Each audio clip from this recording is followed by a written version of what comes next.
Bueno, muy buenas tardes, mi nombre es Santiago Cáceres, yo voy a hablar sobre la termorregulación en el organismo humano.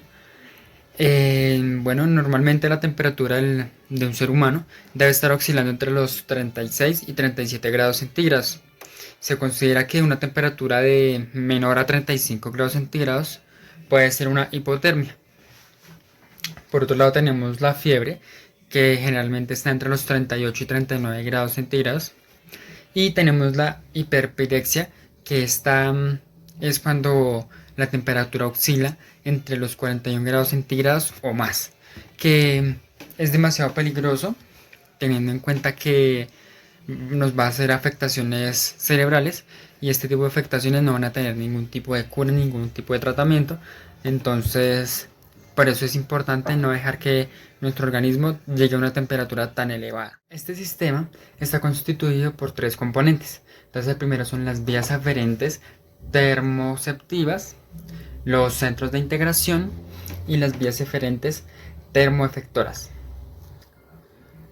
Las vías aferentes termoceptivas son las encargadas de recoger la información térmica de nuestro organismo que se dirigen hacia los centros de integración.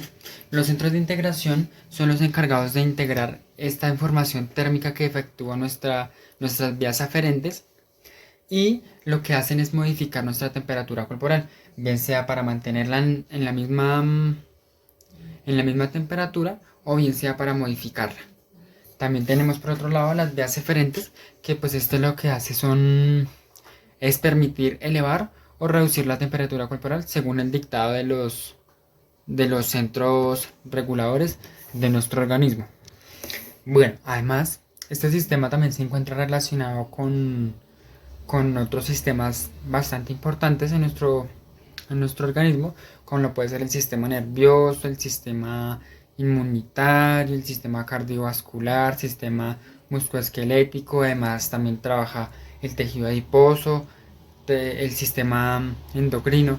Básicamente este sistema de la termorregulación lo que hace es combinarse con los demás sistemas y trabajar todos entre sí, pues para de esta manera trabajar la temperatura en nuestro. Profundizar un poco más sobre las vías aferentes termoceptivas.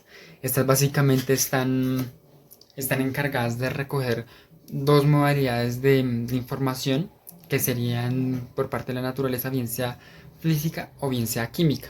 Básicamente los factores físicos son sensibles a las variaciones de la temperatura local.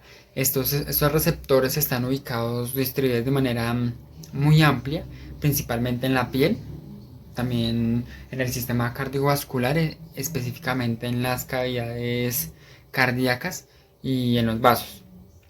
También pues en los órganos nobles, como pues, lo pueden ser los riñones, el hígado, los pulmones. Pues además también trabaja en las neuronas. Y por otro lado, también tenemos los receptores químicos, que son sensibles a ciertas moléculas, tanto de origen exógeno como también pueden ser de origen endógeno. Estos receptores también se encuentran distribuidos en los nervios periféricos y pues también pueden encontrarse en neuronas con centros integradores.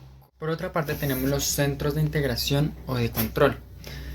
Básicamente los centros de control y regulación de temperatura no están representados solamente por parte clásica del hipotálamo anterior.